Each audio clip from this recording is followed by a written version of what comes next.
माननीय सदस्यगण, संसद के इस समावेश सत्र को संबोधित करते हुए मुझे अत्यंत खुशी हो रही है। बीता वर्ष भारत के तेज विकास और विरासत के उत्सव के रूप में स्मरणीय रहा है। ये कालखंड अपने साथ अनेक प्रेरणाएं लेकर आया है। इस समय वंदे मातरम के 150 वर्षों होने पर पूरे देश में समारोह आयोजित हो रहा है। सभी देशवासी इस महान प्रेरणा के लिए ऋषि बंकिम चंद्र चट्टोपाध्याय जी को नमन कर रहे हैं। मैं आप सभी संसद सदस्यों को बधाई देती हूं कि इस पूर्ण अवसर पर संसद में विशेष चर्चा का आयोजन किया गया है।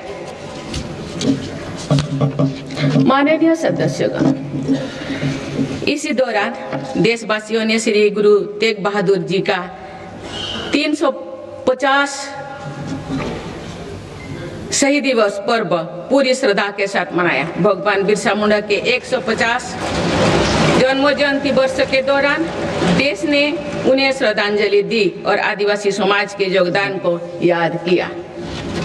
सरदार पटेल की 150वीं जन्म जयंती से जुड़े आयोजन ने एक भारत श्रेष्ठ भारत के भाव को मजबूत दी।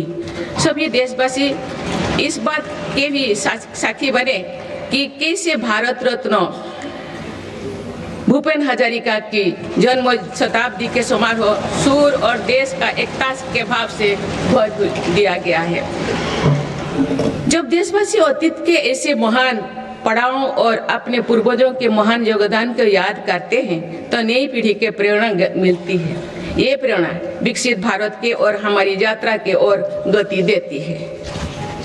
माननीय सदस्यगण, वर्ष 2026 के साथ ही हमारे देश इस सदी के दूसरी पड़ाव पर पहुंच गया है। भारत के लिए सदी के पहले 25 वर्षों का समापन अनेक सफलताओं, गौरवशाली उपलब्धियों और असाधारण अनुभवों के साथ हुआ है। बीते 10-11 वर्षों में भारत ने हर क्षेत्र में अपनी नींव मजबूत की है। ये वर्ष 2047 तक विकसित भारत की तेज यात्रा का बहुत बड़ा आधार है। माननीय सदस्यगण, बाबा साहेब अम्बेडकर ने हमेशा समानता और सामाजिक न्याय पर जोर दिया है। हमारे संविधान भी हमें यही प्रेरणा देता है। सच्चा सामाजिक न्याय यानी देश के हर नागरिक को उसका पूरा हक मिले, बिना किसी भेदभाव से मिले। मेरी सरकार सच्ची सामाजिक न्याय के लिए समर्पित है और इसी का नतीजा है कि पिछले एक दशक में 25 करोड़ देशवासी गरीबी को हराकर गरीबी से बाहर निकल के सरकार के तीसरे कार्यकाल में गरीबों को सशक्त करने के लिए अभियान और तेजी से आगे बढ़ा है। पिछले एक दशक में गरीबों के 4 करोड़ पक्के घर बने। बीते एक वर्ष में 32 लाख नए घर गरीबों के को मिले। जल जीवन मिशन के 5 वर्षों में 12.5 करोड़ नए परिवारों तक पाइप से पानी पहुंचाया गया है। बीते एक वर्ष में करीब 1 करोड़ नए परिवार तक नल से जल की सुविधा पहुंची। उज्ज्वला योजना के माध्यम से अब तक 10 करोड़ से ज्यादा परिवारों को एलपीजी कनेक्शंस मिले हैं और पिछले वर्ष भी ये अभियान तेजी से आगे बढ़ रहा है। मेरी सरकार पारदर्शी और ईमानदार व्यवस्थाओं को स्थायी बना रही है। इसी एक वर्ष में सरकार ने 7.25 लाख करोड़ रुपया से अधिक लाभ डीबीटी के माध्यम से सीधे लाभार्थियों को पहुंचाया। माननीय सदस्यगण, मेरी सरकार दलितों, पिछड़ों, वंचितों, जनजातीय समाज सभी के लिए पूरी संवेदनशीलता से काम कर रही है। सबका साथ सबका विकास का विजन देश के हर नागरिक के जीवन में सकारात्मक प्रभाव ला रहा है। वर्ष 2014 की शुरुआत में सिर्फ 25 करोड़ नागरिकों तक की सोशल सिक्योरिटी की योजनाएं पहुंच पाती थी। सरकार के प्रयासों में निरंतरता की वजह से आज करीब 95 करोड़ भारतीयों को सोशल सिक्योरिटी का कवच मिला है। गरीब मरीजों के लिए प्रारंभ की गई आयुष्मान भारत योजना से बीते वर्ष तक देश भर के अस्पतालों में 11 करोड़ से अधिक मुफ्त इलाज किए जा चुके हैं। इस योजना के तहत बीते वर्ष 2.5 करोड़ गरीबों के मुफ्त इलाज मिला है। बीते लगभग 1.5 वर्षों में करीब 1 करोड़ बुजुर्गों को वय वंदना कार्ड जारी किए गए हैं। इनकी मदद से करीब 8 लाख बुजुर्गों ने अस्पतालों में भर्ती रहते हुए अपना मुफ्त इलाज कराया है। आज देश में बने 1,80,000 आयुष्मान आरोग्य मंदिर की वजह से मरीजों को घर के पास इलाज मिलना सुनिश्चित हुआ है। मेरी सरकार ने बड़ी बीमारियों के खिलाफ निर्णायक लड़ाई लड़ी है। सिकल सेल एनीमिया उन्मूलन मिशन में 6.5 करोड़ से अधिक नागरिकों का स्क्रीनिंग की गई है।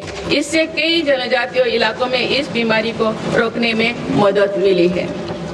मिशन मोड में चलाए जाए गए अभियानों के कारण जापानी इंसेफेलाइटिस जैसे बीमारियों पर प्रभावी नियंत्रण पाया गया है। उत्तर प्रदेश के कई पिछड़े इलाके ग्रामीण क्षेत्रों में इस रोग की प्रभावी रोकथाम सुनिश्चित हुई है।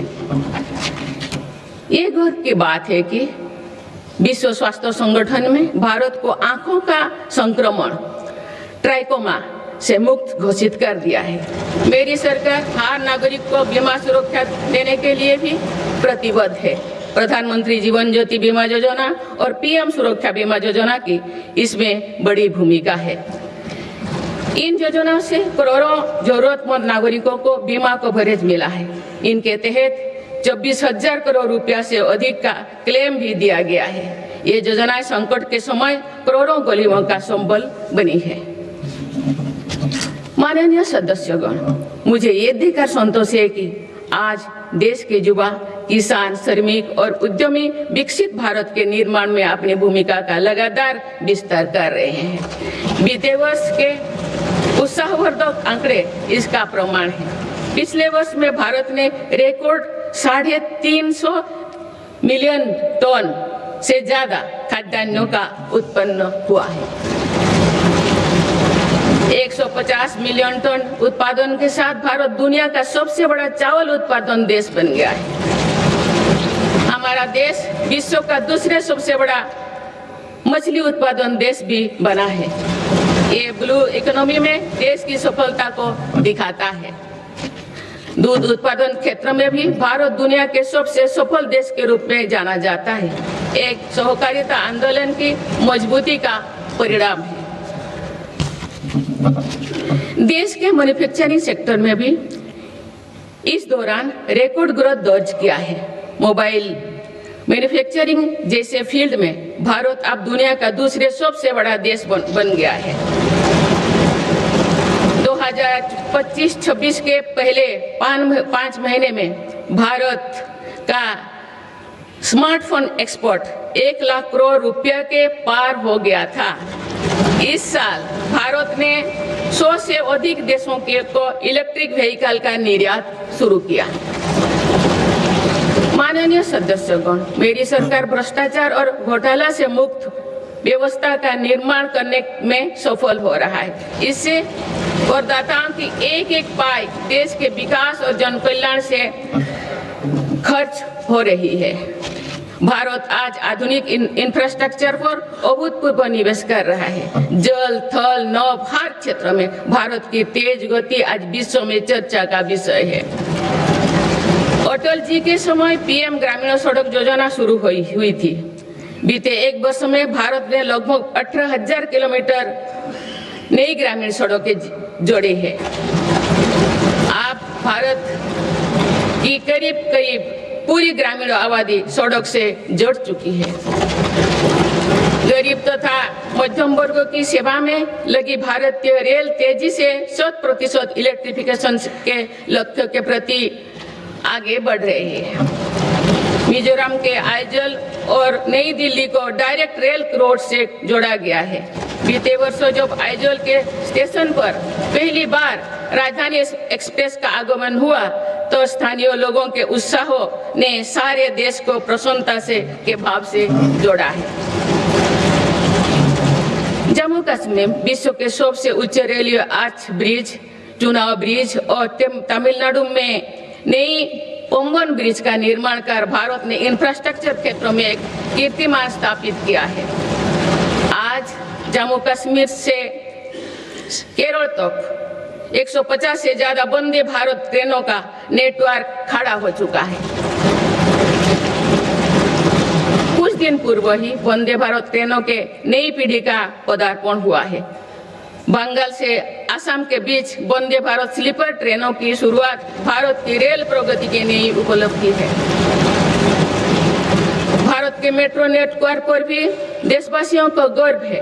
2025 में भारत का कुल मेट्रो नेटवर्क 1000 किलोमीटर के ऐतिहासिक आंकड़ों को पार कर गया है। भारत दुनिया के तीसरी सबसे बड़े मेट्रो नेटवर्क वाला देश बन गया है। मेरी सरकार ने इनलैंड वाटरवेज के विकास पर भी अनेक काम किए हैं। पहले भारत में राष्ट्रीय जलमार्गों की संख्या 5 थी, जो अब 100 से अधिक हो चुकी है। इससे उत्तर प्रदेश, बंगाल, बिहार समेत पूर्वी भारत के राज्य लॉजिस्टिक हब बनकर उभर रहे हैं।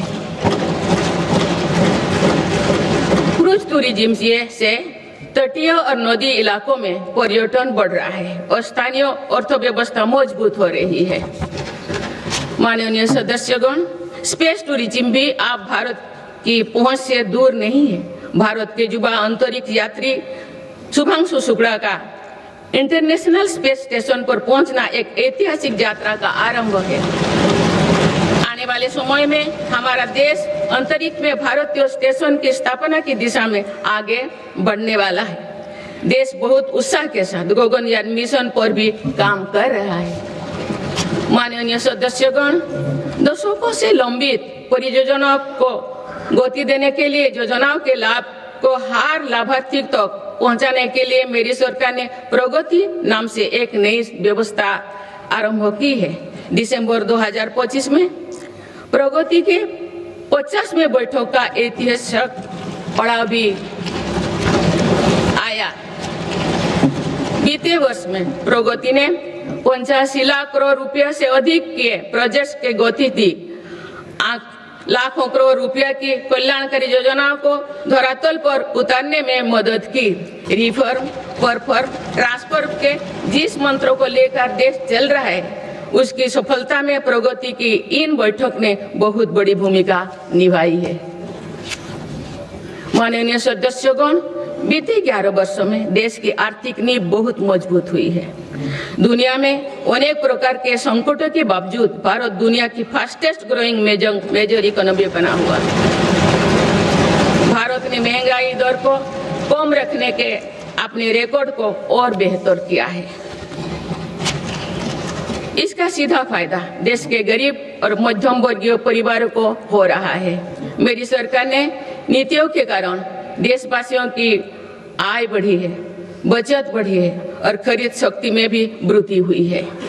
अभी यूरोपियन यूनियन के साथ फ्री ट्रेड एग्रीमेंट पर जो सहमति हुई है, मैं सभी देशवासियों को इसके लिए बहुत बहुत बधाई देती हूँ। ये ऐतिहासिक कदम भारत में मैन्युफैक्चरिंग सेक्टर और सर्विस सेक्टर के गति देगा। भारत के युवाओं के लिए रोजगार के अनेक नए अवसर बनाएगा। माननीय सदस्यगण, आज मेरी सरकार रिफॉर्म्स एक्सप्रेस के पथ पर चल रही है। पुराने नियमों और प्रावधानों को भविष्य की जरूरत के हिसाब से निरंतर बदला जा रहा है। सभी ने देखा है कि कैसे जीएसटी में ऐतिहासिक नेक्स्ट जनरेशन रिफॉर्म ने देशवासियों का उत्साह से भर दिया। इस रिफॉर्म के कारण देशवासियों को 1 लाख करोड़ रुपए की बचत सुनिश्चित हुई। जीएसटी में कटौती के बाद वर्ष 2025 में 2 व्हीलर का रजिस्ट्रेशन 2 करोड़ से पार कर गया है। ये अपने आप में नया रिकॉर्ड है। इनकम टैक्स कानून भी अब नए स्वरूप में सामने आया है। 12 लाख रुपया तक की आय पर टैक्स जीरो करने का ऐतिहासिक फैसला लिया गया है। ऐसे रिफॉर्म से गरीब और मध्यम वर्ग परिवारों को अभूतपूर्व फायदा हो रहा है। इससे देश की अर्थव्यवस्था को भी नई गति मिली है। माननीय सदस्यगण, देश में अनेक नए सेक्टर्स के उदय के साथ ही श्रमिकों के हितों को सुरक्षित करना भी उतना ही आवश्यक है। नई श्रमिक कानून लागू करने के पीछे भी ये उद्देश्य है। लंबे समय से देश के श्रम शक्ति दर्जनों कानूनों में उलझे हुए थे। इसको अब सिर्फ 4 कोड में सीमित किया गया है। इससे श्रमिकों के उचित वेतन भत्ते और अन्य कल्याणकारी लाभ मिलने आसान हुई है। देश के युवाओं और महिलाओं को इसका खास तौर से फायदा होगा। माननीय सदस्यगण, मेरी सरकार भारत को ग्रीन ग्रोथ और आधुनिक टेक्नोलॉजी का पावर हाउस बनाने में जुटे हैं। तेजी से बढ़ती डिजिटल अर्थव्यवस्था, एआई और डेटा सेंटर्स निवेश बढ़ रहा है। इकोनॉमी के इस नए स्वरूप के लिए अधिक ऊर्जा की भी जरूरत है। इस दिशा में परमाणु ऊर्जा की बड़ी भूमिका है। हाल ही में पारित शांति अधिनियम से 2047 तक 100 गीगावाट परमाणु ऊर्जा का लक्ष्य पाने में मदद मिलेगी। इस ऐतिहासिक रिफॉर्म के लिए मैं आप सभी का बहुत बहुत अभिनंदन करती हूँ। न्यूक्लियर के अलावा भारत सोलर पावर सेक्टर में तेजी से आगे बढ़ रहा है। पीएम सूर्यघर मुक्त बिजली योजना से देश के आम उपभोक्ता आप बिजली के उत्पादक बन रहे हैं। आप तक लगभग 20 लाख रूफटॉप सोलर सिस्टम लगाए जा चुके हैं। इससे लाखों परिवारों के घर में बिजली का उत्पादन बढ़ा है और इन परिवारों के बिजली बिल कम हुई है। इन सभी प्रयासों से भारत एक दशक के अंत तक 500 गीगावाट की रिन्यूएबल एनर्जी कैपेसिटी को लक्ष्य पर जरूर हासिल करेगा।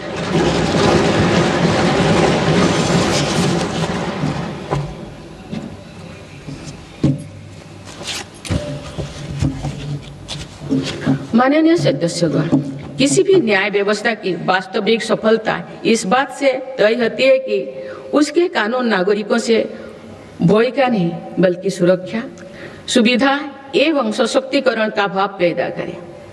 इस बात को ध्यान में रखते हुए भारतीय न्याय संहिता को तेजी से लागू किया गया है।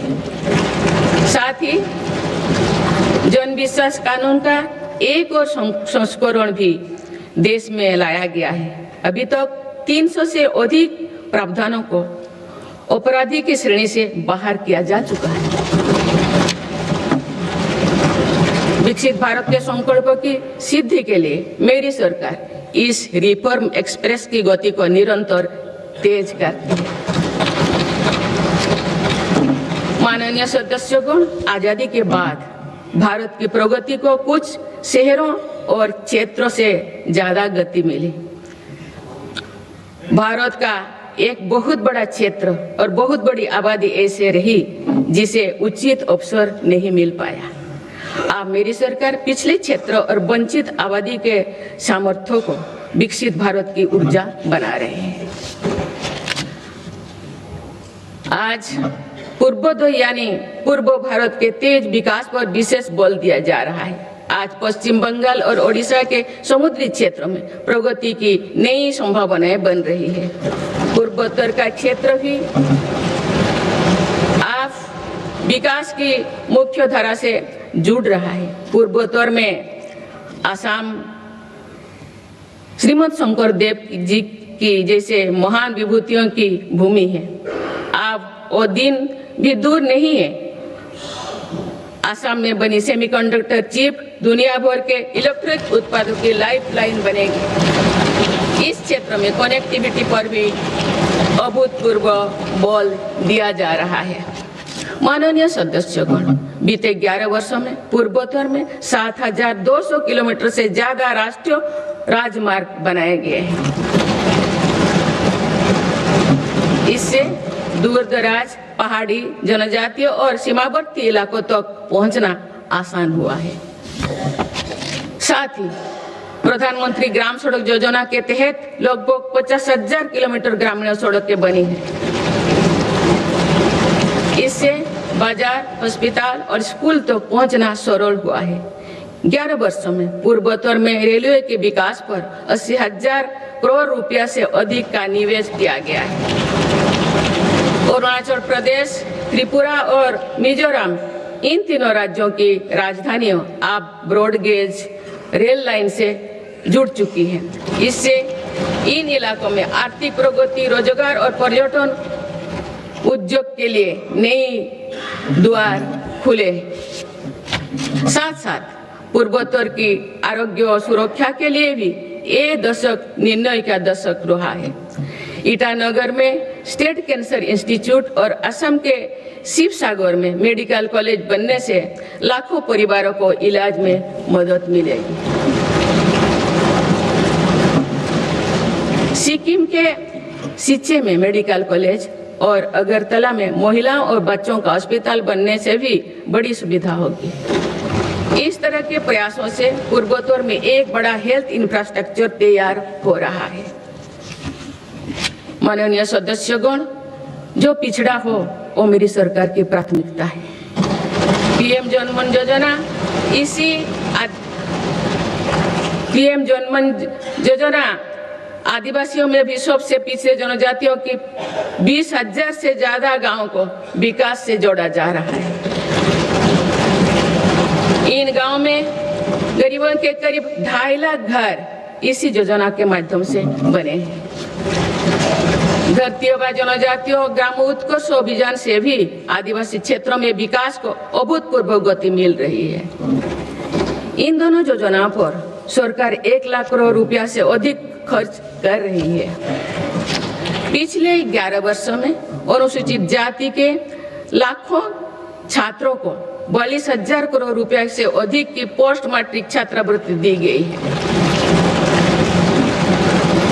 इससे करीब 5,000 विद्यार्थियों को लाभ हुआ है। 5 करोड़ विद्यार्थियों को लाभ हुआ है। आदिवासी क्षेत्रों में सरकार ने 400 से अधिक एकलव्य आदर्श आवासीय विद्यालय भी खोले हैं।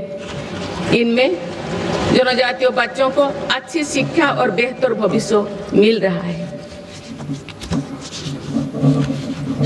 माननीय सदस्यगण, कृषि का महत्व समझाते हुए संत तिरुवल्लुवर ने कहा था कि समाज के लोग चाहे जिस भी काम से जुड़े हो, हर व्यक्ति का जीवन एक मेहनती किसान के परिश्रम पर निर्भर होता है। इसलिए मेरी सरकार खुशहाल किसान को विकसित भारत की पहली प्राथमिकता के रूप में देखती है। इसी भावना के साथ सरकार ने पीएम किसान सम्मान निधि जैसे योजना को शुरू किए हैं। अब तो इस योजना से किसानों को 4 लाख करोड़ रुपया से अधिक राशि सीधे उनके खाता में भेजी गई है। मेरी सरकार की सही नीतियों और प्रयासों से आज देश के कृषि उत्पादन तेजी से बढ़ रहा है। वर्ष 2024-25 में खाद्यान्नों और बागवानी की फसलों में रिकॉर्ड उत्पादन हुआ है। सरकार इन फसलों का भी उत्पादन बढ़ाने के लिए काम कर रही है, जिसमें अभी तक हमारा कृषि क्षेत्र पीछे था। सरकार की मंशा है कि इससे कृषि उत्पादकों का आयात भी कम हो। खाद्य तेल, तिलहन और दलहन से जुड़े नेशनल मिशन के कारण इन क्षेत्रों में देश आत्मनिर्भरता की ओर बढ़ रहा है। इसके बल पर 2024-25 में देश में ऑयल सीड फसलों का उत्पादन भी बढ़ा है। किसानों की अतिरिक्त आय के लिए सरकार द्वारा मिलर्स यानी श्री अन्न को वैश्विक स्तर पर बढ़ावा देने का कार्य भी निरंतर जारी है। माननीय सदस्यगण, आज किसानों को अनाज उत्पादन के साथ ही पशुपालन, मत्स्य पालन और मधुमक्खी पालन से भी आर्थिक प्रगति के रास्ते से जोड़ा जा रहा है। कोस्ट लाइन पर रहने वाले मछुआरों को एक्सक्लूसिव इकोनॉमिक जोन का लाभ देने के लिए नई नीति बनी है। इसके साथ ही हाई सीज की क्षमताओं के इस्तेमाल में सक्षम बनाने के लिए भी नई पॉलिसी बनाई गई है। 2024-25 में देश का मत्स्य उत्पादन लगभग 200 लाख टन हो गया है। 2014 की तुलना में इसमें कुल 105% की बढ़ोतरी हुई है। माननीय सदस्यगण, मेरी सरकार ने एग्रीकल्चर सेक्टर के आधुनिकीकरण के लिए और बेहतर लॉजिस्टिक्स निर्माण के लिए एग्रीकल्चर इंफ्रास्ट्रक्चर फंड की व्यवस्था भी की है। मुझे ये साझा करते हुए खुशी हो रही है कि इसके जरिए अब तक 1.25 लाख करोड़ रुपया से अधिक का निजी निवेश आकर्षित हुआ है। इससे युवाओं के लिए रोजगार के लाखों नए मार्ग भी सृजित हुई है। सरकार की दूरदर्शिता से देश में फूड प्रोसेसिंग क्षमता 20 गुना बढ़ी है। इससे किसानों को उनकी फसल का बेहतर मूल्य मिल रहा है। माननीय सदस्यगण, ग्रामीण क्षेत्र में रोजगार और विकास के लिए विकसित भारत जी राम जी कानून बनाया गया है।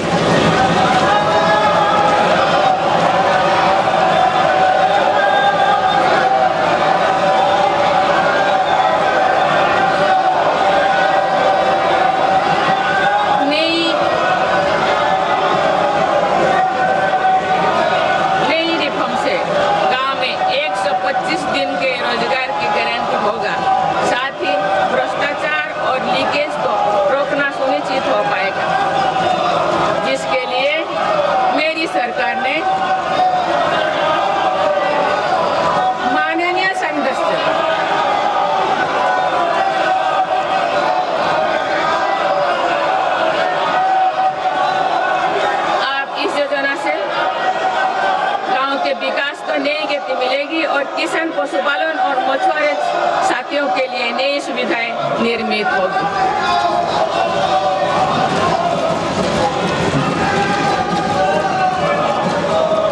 माननीय सदस्यगण, मेरी सरकार कृषि और पशुपालन जैसे सेक्टर्स में सहकारिता आंदोलन को सशक्त बना रही है। आज त्रिभुवन सहकारी यूनिवर्सिटी से सहकारिता से जुड़े लोगों को सीखने और आगे बढ़ने का मौका मिल रहा है। इसके अलावा 10,000 से ज्यादा FPOs के माध्यम से भी कृषि क्षेत्रों को सशक्त किया जा रहा है। माननीय सदस्यगण, मेरी सरकार स्पष्ट रूप से मानती है कि देश का विकास सभी देशवासियों को आगे बढ़ने का समान अधिकार देकर ही संभव है। इसलिए आज देश वुमेन लेड डेवलपमेंट के मंत्र के साथ आगे बढ़ रहा है। मेरी सरकार ने महिलाओं के लिए समर्पित विशेष योजनाएं बनाए हैं और साथ ही अन्य योजनाओं के केंद्र में भी महिलाओं को रखा है। प्रधानमंत्री आवास योजना से लेकर जल जीवन मिशन तक हर योजना में महिला लाभार्थियों को बड़ी वरीयता मिली है। देश के विकास में महिलाओं की भागीदारी बढ़ाने के लिए मेरी सरकार ने 10 करोड़ महिलाओं को स्वयं सहायता समूहों से जोड़ा है। आज देश में लखपति दीदियों की संख्या 2 करोड़ से ज्यादा हो चुका है। बीते एक वर्ष में ही 60 लाख से ज्यादा महिलाएं लखपति दीदी बनी हैं। मेरी सरकार कुल 3 करोड़ महिलाओं को लखपति दीदी बनाने के लक्ष्यों को जल्द प्राप्त करने वाले हैं। माननीय सदस्यगण, नमो ड्रोन दीदी योजना भी देश के सुदूर अंचलों तक महिला सशक्तिकरण का एक पर्याय बनकर उभरी है। ये प्रशिक्षित ड्रोन दीदी अब आधुनिक तकनीक से जरिए एग्रीकल्चर सेक्टर को ट्रांसफॉर्म कर रहे हैं। मेरी सरकार महिलाओं की आर्थिक उन्नति के साथ साथ अनेक पोषण, स्वास्थ्य और शिक्षा जैसे सभी विषयों पर ध्यान दे रही है। सितंबर के महीने में चलाए गए स्वस्थ नारी सशक्त परिवार अभियान के तहत लगभग 7 करोड़ महिलाओं की स्वास्थ्य जांच हुई है। इस अभियान ने महिलाओं को त्वरित इलाज शुरू करने में मदद की है। माननीय सदस्यगण, मेरी सरकार की प्रगतिशील सोच और नीतियों के परिणाम स्वरूप देश के हर महत्वाकांक्षी क्षेत्र में महिलाएं तेजी से आगे बढ़ी है।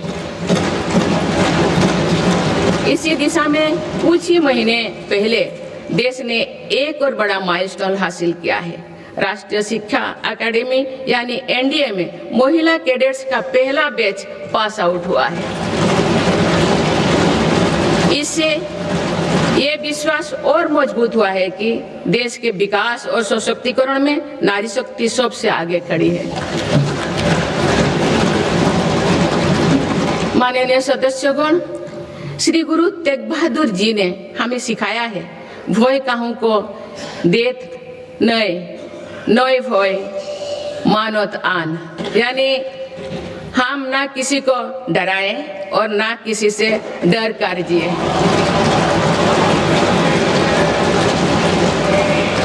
इसी निडर मन से, इसी भावना से देश की सुरक्षा सुनिश्चित कर सकते हैं। भारत ने सिद्ध किया है कि शक्ति का प्रयोग उत्तरदायित्व और विवेक के साथ किया जा सकता है। ऑपरेशन सिंदूर से विश्व ने भारतीय सेना का शौर्य और पराक्रम देखा है। हमारे देश ने अपने संसाधनों के बल पर आतंकियों के अड्डे को ध्वस्त कर दिया है। मेरी सरकार ने कड़ा संदेश दिया है कि भारत पर किसी भी आतंकी हमले का जवाब दृढ़ और निर्णायक होगा। सिद्धू जल समझौते को स्थगित किया जाना भी आतंकवाद के विरुद्ध हमारी लड़ाई का हिस्सा है। देश की रक्षा व्यवस्था को और मजबूत बनाने के लिए मिशन सुदर्शन चक्र पर भी काम हो रहा है। माननीय सदस्यगण, मेरी सरकार की नीतियों के अनुरूप सुरक्षा बलों ने माओवादी आतंक पर भी निर्णायक कार्रवाई की है। वर्षों तक देश के 126 जिलों में असुरक्षा, भय और अविश्वास का वातावरण था। माओवादी विचारधारा ने कई पीढ़ियों का भविष्य अंधकार में डाल दिया। इसका सबसे ज्यादा नुकसान हमारे युवाओं, आदिवासी और दलित भाई बहनों को हुआ। आज माओवादी आतंक की चुनौती 126 जिलों से घटकर 8 जिलों तक सीमित हो गए हैं। इनमें भी 3 जिले ही ऐसे हैं जो गंभीर रूप से प्रभावित हैं। इस एक साल में माओवादी से जुड़े लगभग 2000 लोगों ने आत्मसमर्पण किया है। इससे लाखों नागरिकों के जीवन में शांति लौटी है। माओवादी से प्रभावित रहे इलाकों में परिवर्तन को आज पूरे देश देख रहा है। बीजापुर के एक गांव में 26 साल बाद बस पहुंची तो लोगों ने किसी उत्सव की तरह खुशी मनाई।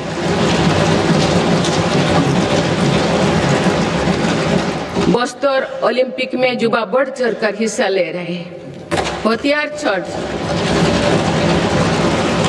छोड़ चुकी व्यक्ति आप जगदलपुर में पंडुम कैफे में लोगों की सेवा कर रहे हैं।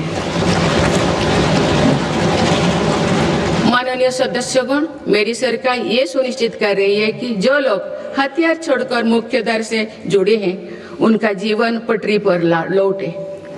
वो दिन दूर नहीं जो देश से आतंक पूरी तरह से समाप्त हो जाए।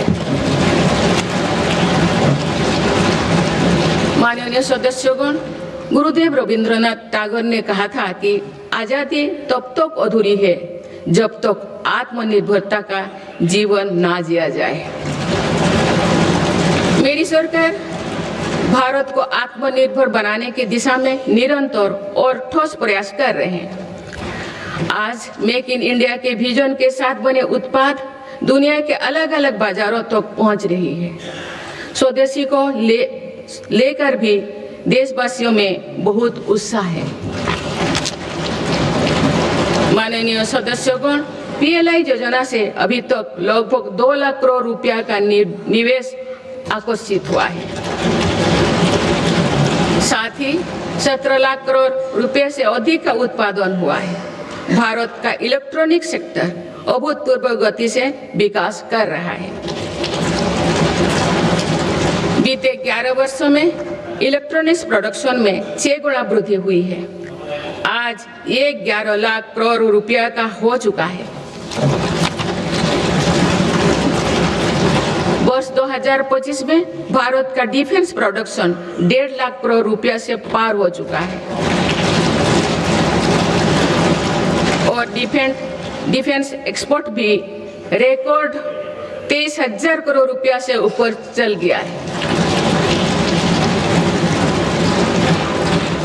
ऑपरेशन सिंदूर के बाद made in India defence platform पर भरोसा मजबूत हुआ है।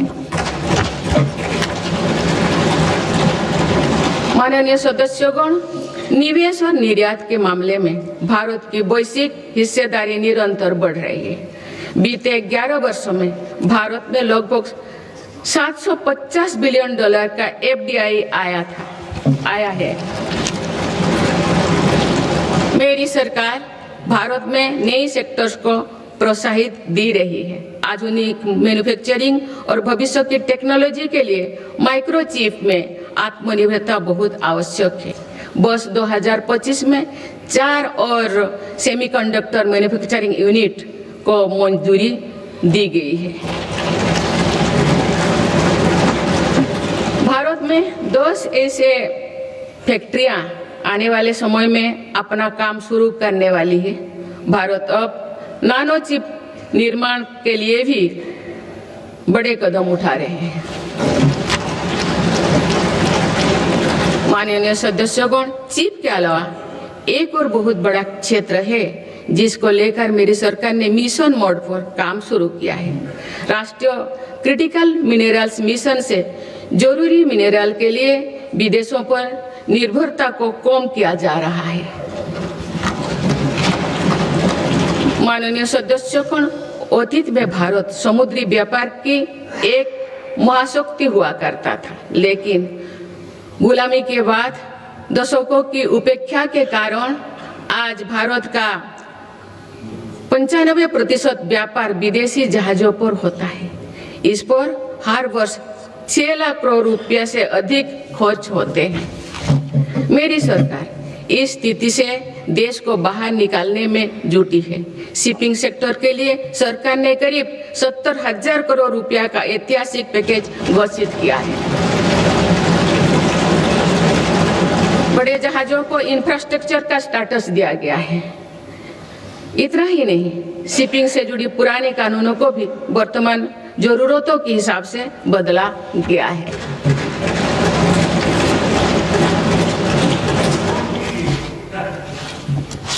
माननीय सदस्यगण, केरल के महान संत श्री नारायण गुरु कहते थे, शिक्षा से ज्ञान प्राप्त करो और संगठन से शक्तिशाली बनो। क्योंकि एक राष्ट्र जब सपने देखता है तो उन सपनों का दृष्टा भी उस राष्ट्र का युवा होता है और उनका निर्माता भी वही युवा होता है। आपको ये जानकर खुशी होगी कि बीते 11 वर्षों में के दौरान देश में सिर्फ इलेक्ट्रॉनिक मैन्युफैक्चरिंग सेक्टर में 25 लाख से अधिक नई रोजगार सृजित हुई है। मेरी सरकार की नीतियों के कारण आज देश में कई नया सेक्टर्स का भी उदय हो रहा है। Semiconductor, green energy, green hydrogen जैसे इन क्षेत्रों में नए रोजगार बन रहे हैं। माननीय सदस्यगण, मेरी सरकार ने बीते वर्षों में आधुनिक इंफ्रास्ट्रक्चर के निर्माण पर 50 लाख करोड़ से अधिक राशि खर्च की है। इंफ्रास्ट्रक्चर पर हुई इस निवेश ने युवाओं के लिए बड़ी संख्या में रोजगार का निर्माण किया है। माननीय सदस्यगण, आज भारत के युवा मन में हम एक और सकारात्मक बदलाव देख रहे हैं। देश का युवा आत्मनिर्भर भारत, स्वदेशी और मेक इन इंडिया को अपनी जिम्मेदारी मान रहे हैं। मुद्रा योजना जैसे प्रयास इन युवाओं में उद्यमिता और स्वरोजगार की भावना को बढ़ावा दे रहे हैं। इस स्कीम के तहत अभी तक 38 लाख करोड़ रुपया से अधिक का फंड छोटे छोटे उद्यमियों को मिला है। करीब 12 करोड़ से अधिक लोन पहली बार स्वरोजगार शुरू करने के लिए दिए गए हैं। इसी तरह पीएम विश्वकर्मा योजना के तहत देश के 20 लाख से अधिक कारीगरों को ट्रेनिंग और बैंक से मदद दी जा रही है। पीएम स्वनिधि योजना के तहत भी रेहड़ी फुटपाथ पर काम करने वाले 72 लाख लोगों को 16,000 करोड़ रुपया की मदद मिल चुकी है। माननीय सदस्यगण, अभी हाल ही में स्टार्टअप इंडिया प्रोग्राम ने अपने 10 लाख पूरे किए हैं। इन 10 साल पूरे किए हैं। इन 10 वर्षों में भारत दुनिया का तीसरा बड़ा स्टार्टअप इकोसिस्टम बन गया है। एक दशक पहले तक देश में 500 से भी कम स्टार्टअप थे। आज देश में लगभग 2 लाख स्टार्टअप पंजीकृत हो चुके हैं। पिछले साल ही करीब 50,000 नए स्टार्टअप पंजीकृत हुई है। हमारे स्टार्टअप नेटवर्क में 20 लाख से अधिक युवा काम कर रहे हैं। इन स्टार्टअप्स में से 45% में कम से कम एक डायरेक्टर महिला है। माननीय सदस्यगण, बीते एक वर्ष में विभिन्न रोजगार मेले के माध्यम से मेरी सरकार ने लाखों युवाओं को पक्की नौकरी दी है। प्राइवेट सेक्टर में भी 1 लाख करोड़ रुपए के बजट की प्रधानमंत्री विकसित भारत रोजगार योजना लागू की गई है।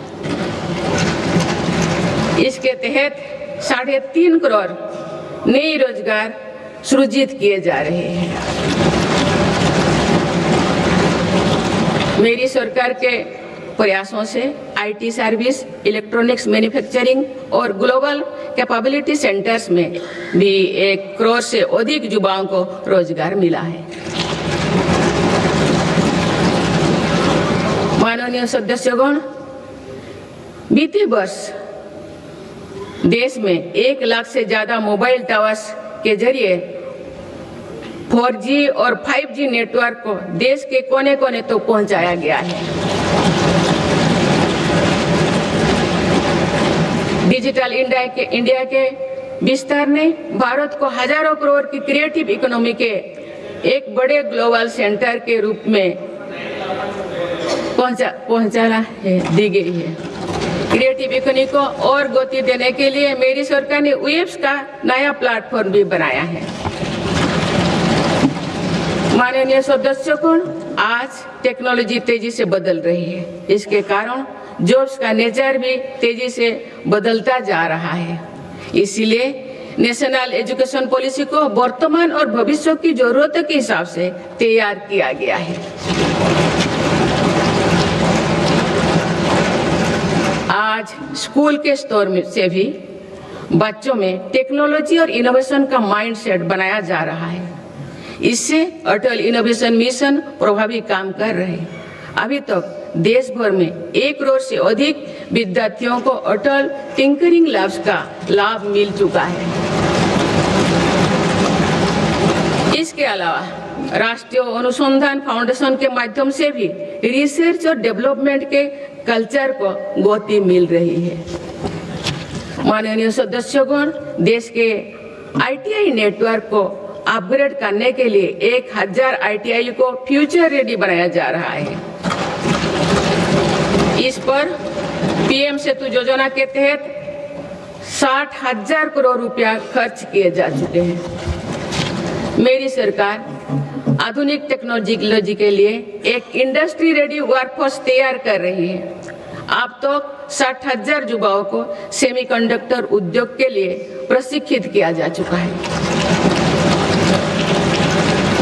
10 लाख युवाओं को एआई के क्षेत्र में प्रशिक्षण दिया जा रहा है। माननीय सदस्यगण, आज एआई के दुरुपयोग से पैदा हो रहे क्षेत्र के विषय में गंभीर होना बहुत आवश्यक है।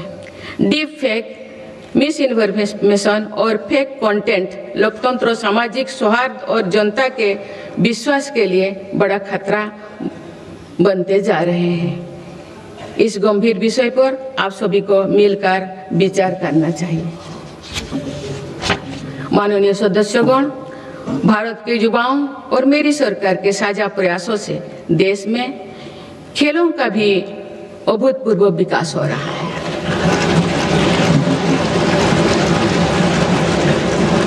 जिस प्रकार हमारे बेटियों का और हमारे दिव्यांग साथियों का प्रदर्शन हो रहा है वो शानदार है।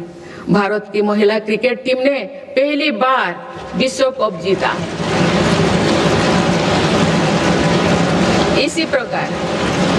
इसी प्रकार ब्लाइंड वुमेन क्रिकेट टीम ने भी वर्ल्ड कप जीता। मैं अपनी बेटियों को बहुत बहुत शुभकामनाएं देती हूँ। इसी तरह आगे बढ़ते रहे।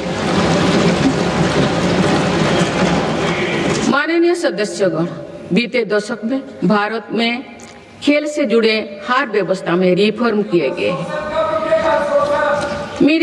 मेरी सरकार ने खेलो भारत नीति बनाए हैं और खेलों से जुड़े संस्थानों को पारदर्शी बनाया जा रहा है। हमारी तैयारियां और आत्मविश्वास का परिणाम है कि भारत को 2030 कॉमनवेल्थ गेम्स की मेजबानी का दायित्व दिया जा रहा है। आप सबको सहयोग करना है। मुझे विश्वास है कि देश की एक समर्थ युवा शक्ति विकसित भारत के निर्माण में निर्णायक भूमिका निभाएगी। मेरी सरकार ने देश की युवा शक्ति को राष्ट्र चिंतन से जोड़ने के लिए Viksit Bharat young leaders dialogue platform भी शुरू किया है। इस वर्ष इस मंच से करीब 50 लाख नौजवानों ने रजिस्ट्रेशन किया। अभी तक माई भारत संगठन से भी करीब 2 करोड़ युवा जुड़ चुके हैं। माननीय सदस्यगण, आप सब जानते हैं कि इस समय विश्व एक कठिन कालखंड से गुजर रहा है। लंबे समय से चले आ रहे वैश्विक समीकरण भी आज बदल रहे हैं। युद्ध की अनिश्चितताओं ने भी वैश्विक स्थिरता और वैश्विक अर्थव्यवस्था को संकट में डाल रखा है। इन सब परिस्थितियों के बीच भी भारत तेज गति से विकास के राह पर आगे बढ़ रहा है। भारत की इस सफलता के पीछे मेरी सरकार की संतुलित विदेश नीति और दूरगामी सोच की बड़ी भूमिका है। माननीय सदस्यगण, वर्तमान की जटिल वैश्विक परिस्थितियों में भारत विश्व में एक सेतु की भूमिका निभा रहा है। युद्धरत देश भी महत्वपूर्ण मुद्दों को लेकर भारत पर अपना भरोसा व्यक्त करते हैं। ये संतोष की बात है कि भारत ने संतुलन, निष्पक्षता और मानवीय दृष्टिकोण को प्राथमिकता दी है। इनके बाद भी इंडिया फर्स्ट के संकल्प को अटल बनाए रखा। माननीय सदस्यगण, भारत ने पूरे विश्व में ग्लोबल साउथ की आवाज को और मुखरता से तेज किया है। इनमें अफ्रीका और लैटिन अमेरिका सहित ऐसे सभी भूभागों में नई पार्टनरशिप्स बनाए हैं और पुराने संबंधों को मजबूती दी है। भारत ने बिम्स्टेक, G20, ब्रिक्स, एससीओ और अन्य अंतर्राष्ट्रीय मंचों पर अपनी उपस्थिति को भी लगातार मजबूत बनाया है। माननीय सदस्यगण, भारत का हमेशा ये मानना रहा है कि ग्लोबल पॉलिटिक्स और कोऑपरेशन का अंतिम ध्येय मानवता की सेवा होना चाहिए। देश ने अपने एक्शन से इसके प्रेरणादायक उदाहरण भी पेश किए हैं। Latin America, south east Asia, Pacific islands और पड़ोसी देशों में संकट के समय आगे आकर हर संभव सहायता पहुंचाई।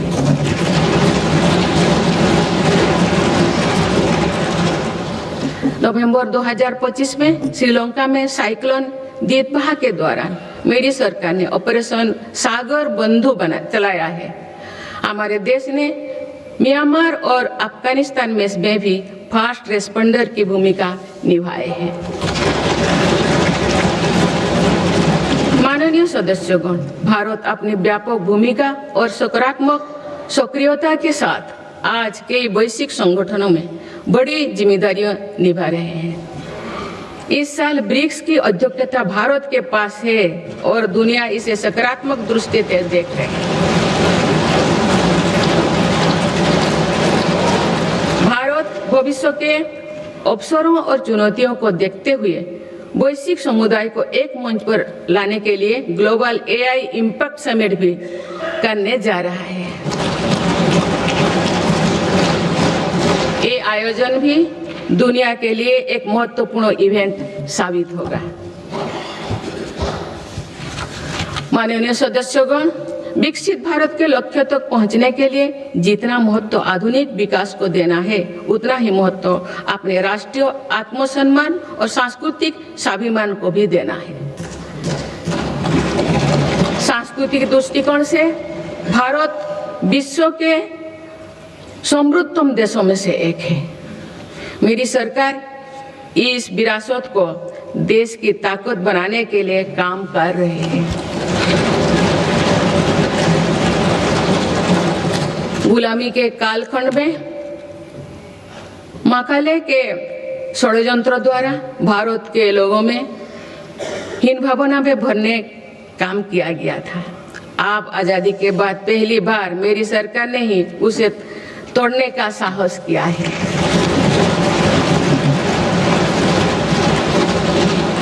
माननीय सदस्यगण, आज देश अपनी सांस्कृतिक धरोहर को सहेजने और संवारने के लिए हर मोर्चों पर काम कर रहा है।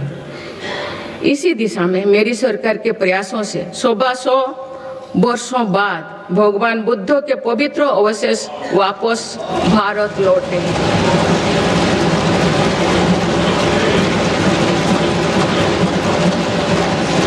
उन्हें आप सामान्य जनमानस के दर्शन के लिए समर्पित किया गया है। इस वर्ष सौराष्ट्र के सोमनाथ मंदिर के नवनिर्माण के 75 वर्ष भी पूरी होने जा रहे हैं।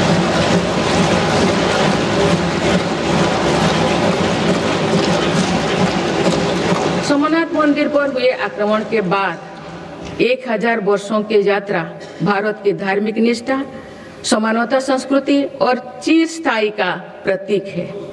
इस अवसर पर जिस उत्साह से देश भर के लोगों ने सोमनाथ स्वाभिमान पर्व में हिस्सा लिए हैं, वो अतुलनीय है।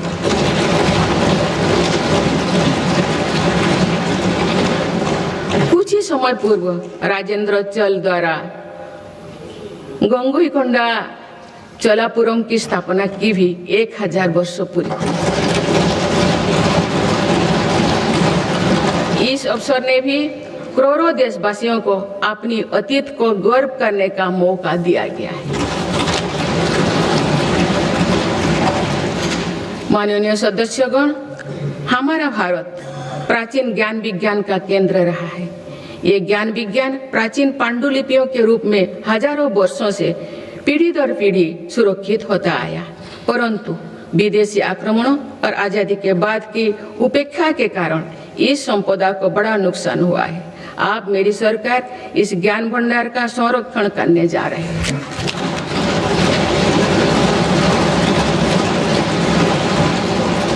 ज्ञान भारतम अभियान के माध्यम से देश भर के प्राचीन पांडुलिपियों के डिजिटलीकरण का काम शुरू किया गया है। आने वाले समय में ये प्रयास भारतीय ज्ञान परंपरा को सुरक्षित करने और जन सुलभ बनाने में महत्वपूर्ण भूमिका निभाएंगे। माननीय सदस्यगण, मेरी सरकार देश की आदिवासी विरासत को संरक्षित करने के लिए आदिवासी म्यूजियम भी बनवा रहे हैं। इसी क्रम में हाल ही में छत्तीसगढ़ में शहीद वीर नारायण सिंह आदिवासी स्वतंत्रता संग्राम सेनानी संग्रहालय को लोकार्पित किया गया है। मुझे एक कहते हुए प्रसन्नता हो रही है कि मेरे सरकार ने देश के संविधान का संताली भाषा में अनुवाद करवाया है और आदिवासी समाज का गौरव बढ़ाया है। माननीय सदस्यगण, जब हम अपने परंपराओं और संस्कृति का सम्मान करते हैं तो विश्व भी उसका सम्मान करता है। पिछले साल यूनेस्को ने हमारे पर्व दीपावली को अपनी intangible cultural heritage of humanity की लिस्ट में शामिल किया है। दीपावली की पूरी दुनिया में बढ़ती लोकप्रियता के साथ ही यूनेस्को द्वारा उसका रिकॉग्निशन हम सब भारतीयों के लिए गर्व की बात है। माननीय सदस्यगण, विभिन्न मतों, अलग अलग विचारों के बीच ये सर्वमान्य है कि राष्ट्र से बड़ा कुछ नहीं है। पूज्य महात्मा गांधी, नेहरू जी, बाबा साहेब, सरदार पटेल, जेपी जी, लोहिया जी, पंडित दीनदयाल उपाध्याय, अटल जी सभी इसी विचार के रहे हैं कि लोकतंत्र में विषय पर भेदभाव होना स्वाभाविक है, लेकिन कुछ विषय मतभेदों से परे होना चाहिए।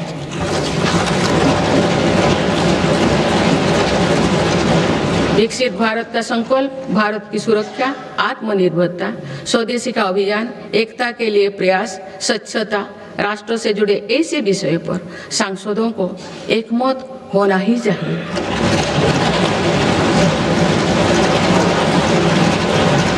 हमारी संविधान की भावना भी यही है। इसीलिए मेरा आज आप सभी से आग्रह है कि हर सांसद राष्ट्रहित के विषय पर एकमत होकर देश की प्रगति का हिस्सा बनकर चर्चा करें, देश की प्रगति में नई ऊर्जा भरे। माननीय संसदगण, आज सभी देशवासी देख रहे हैं कि भारत अपने भविष्य के एक महत्वपूर्ण पड़ाव पर है। आज जो निर्णय लिए जा रहे हैं इसका प्रभाव आने वाले वर्षों में दिखाई देगा। विकसित भारत का लक्ष्य भी किसी एक सरकार या एक पीढ़ी तक सीमित नहीं है। ये एक सतत यात्रा है।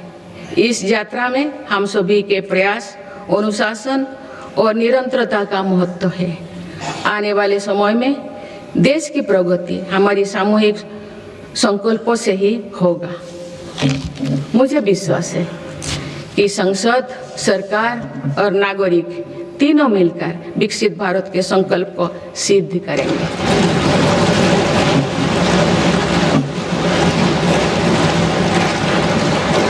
हम भारतवासी राष्ट्रहित को सर्वोपरि रखते हुए संवैधानिक मूल्यों के साथ आगे बढ़ेंगे। सभी देशवासी अपने कर्तव्यों का निर्वहन राष्ट्रहित, राष्ट्र कल्याण में करेंगे।